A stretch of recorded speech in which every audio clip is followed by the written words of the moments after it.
piezas de Lego.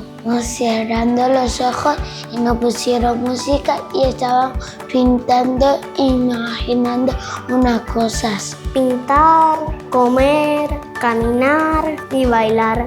Así primero, después así. Y después me pinté la mano y hice así a la hoja. Ana Sánchez nos enseñó sus esculturas y sus cuadros que hizo. Eran como esculturas de papel de plata. Me lo puso genial.